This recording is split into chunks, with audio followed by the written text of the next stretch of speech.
Welcome to week 7 of the Freedom Ticket. What I want to talk to you about today is the A9 algorithm. You may have heard of this before.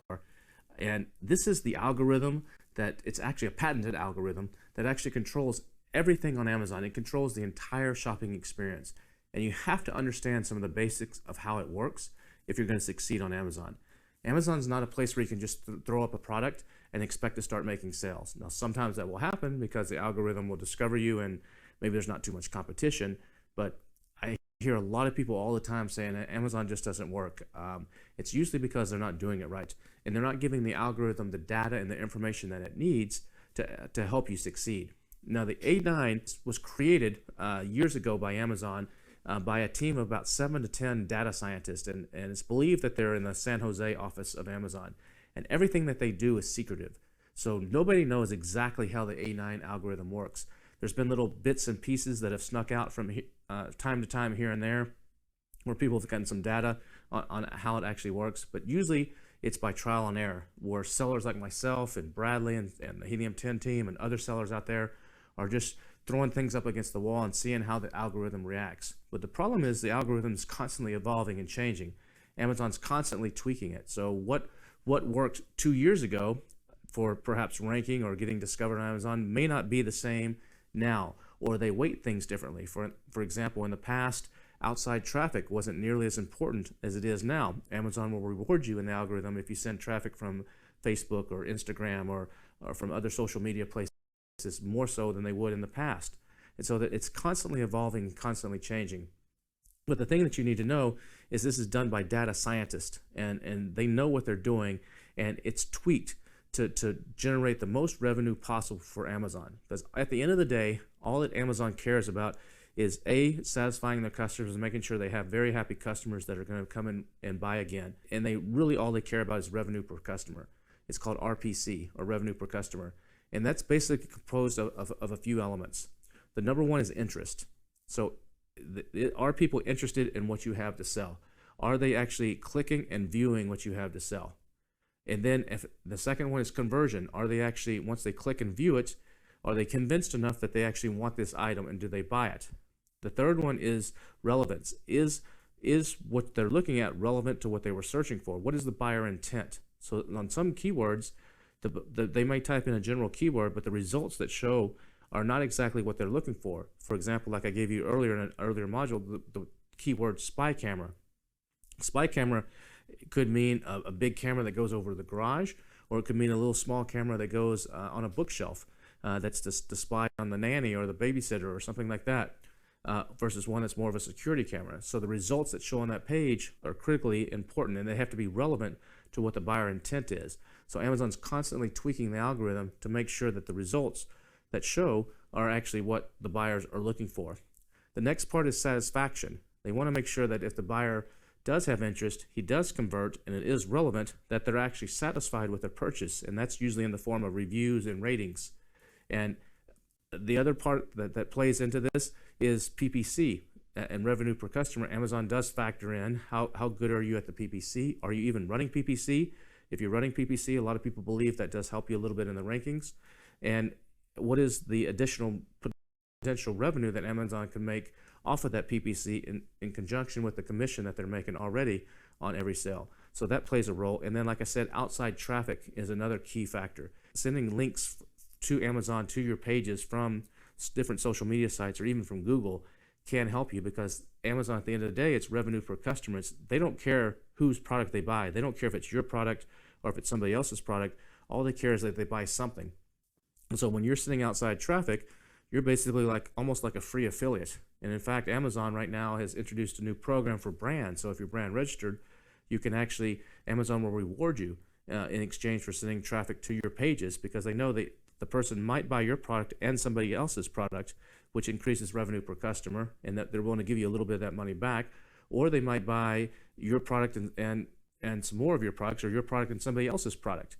And so Amazon actually has a program now for brands that they will actually almost pay you as an affiliate when you send outside traffic if you use some special links and some special codes and send them to a special page.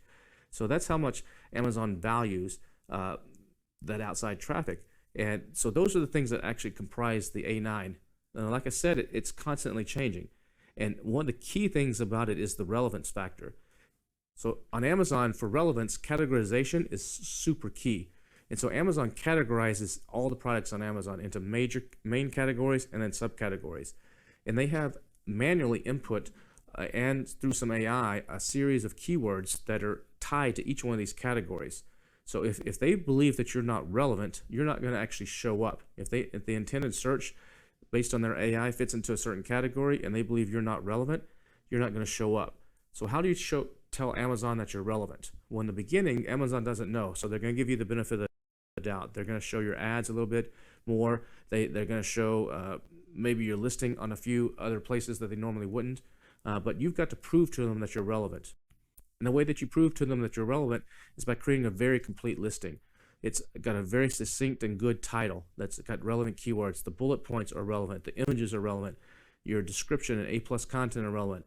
You've completed as much of the back end, all the additional data for sizes and fabrics and keywords and so on, as much as possible. Amazon will take all that information and decide how relevant you are based on a whole lot of word associations. It does things like if someone types in the words large building in New York, Amazon knows based on relevance that if you have the word Empire State Building in your listing, it's going to show you because that's a large building in New York. So it uses a lot of AI and uses a lot of stuff where it looks at words that are close to each other. And it's very sophisticated data science to see what's relevant and what's not relevant. So the best way you can do that is by creating the most complete listing possible and by using keywords and terminology that's going to feed this engine. And then you got to run PPC, or you got to make sales naturally. And that is the final straw in the hat that shows that Amazon thinks you're relevant, but you're only truly relevant if actual people convert and buy. And then that's where you start moving up in the ranks. So when you first launch your product, you're pretty much going to be in the never lands. Unless there's just no competition for a keyword, you're probably not going to be in the top several pages of results. You might not even be the top 300 results. But there's certain things that you can do, especially in your title, and we'll talk about that later on when we get to creating a title, that can help you jump from the never lands up to the mid-level or even to the top pretty quickly by showing Amazon very fast how relevant you are by what you put into your title and some of the other places in your listing. And those are key to success on Amazon. Amazon also looks at other things on buyer intent like heat maps. Heat maps, so they know where the user is mousing over and how long they're spending on certain pages, whether they're watching the video, which images they're looking at. They also look at things like add to cart. Did the customer add this to the cart, or did they add it to a wish list? Maybe they didn't want to buy it right now, but that indicates buyer intent or interest. They also look at bounce rates. How long do they stay on the page before they bounce out? What other products did they look at besides yours, and are those other products relevant? And so should they show your product on those pages or those other products on your page? There's a whole number of factors that come into play when it comes to the A9. So sometimes you might see people that are doing different courses or different Facebook ads or different gurus. They'll say, hey, look out, the new A10 algorithm's here, the new A11. All that stuff is just hokey pokey, just marketing hype. There is no such thing. A9 is a patented, and that's what Amazon calls it. They do different versions of it. They may tweak it, but there's no such thing as an A10 or A11 or A12. So anybody that's out there that's hyping that, run as fast as you can from those people, because it's just marketing hokey pokey.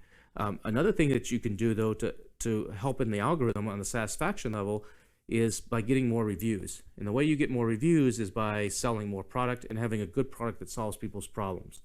But you can also use tools like Helium 10's follow-up tool that will, or the actual request a review from customer, that will actually increase your odds of perhaps getting a review. Now, remember that about 30 to 50% of the people that are on Amazon have opted out of receiving messages or email follow-ups. So you're not going to reach all your customers. But if it's a super important thing, you can actually break through by putting the words important inside brackets, not quote, not parentheses, but brackets in the first part of the subject line. But don't abuse that. That's only if it's super important. You had a product recall or there's something majorly wrong. You need to warn the customer. Only use it for very special occasions like that. And that will get through even if they've opted out. But typically the review rate is only about 1 to 2% on Amazon naturally for actually written reviews, and somewhere between 3 and 10% for actually product ratings. So if you need to show the algorithm that you're more relevant and get that satisfaction part of the RPC up, then you might want to use a tool like Follow Up, or use the option where you can actually have Amazon. There's a little button that you can hit, and Amazon and Helium 10 allows you to do this too. Actually, Amazon will send them out a form that asks for a review. Now, if you're going to send an email follow-up, you can only send one message. You can only send it one time, and this is not a confirmation message. Amazon already sends that. This should be something that adds value. So you should be adding value to the customer experience by providing them some additional instructions or some additional tips or strategies, or adding some sort of value to them. You can't cross-sell in those emails. You can't cross-sell to your other products. You can't link to outside of Amazon. There's a whole series of rules. If you look at the follow-up tool on Helium 10, it'll guide you through some of that stuff. But that can be a great way to try to just incrementally increase that and maybe double those numbers if you're really good at it. But that's the basics of the A9 algorithm, and we're going to be showing you in some of the later modules exactly how to create your listing and what to do to feed this thing so that you have the best chance of it recognizing what you want it to recognize and showing it to the right customers who hopefully convert and start buying your product and making you a lot of money. We'll see you in the next module.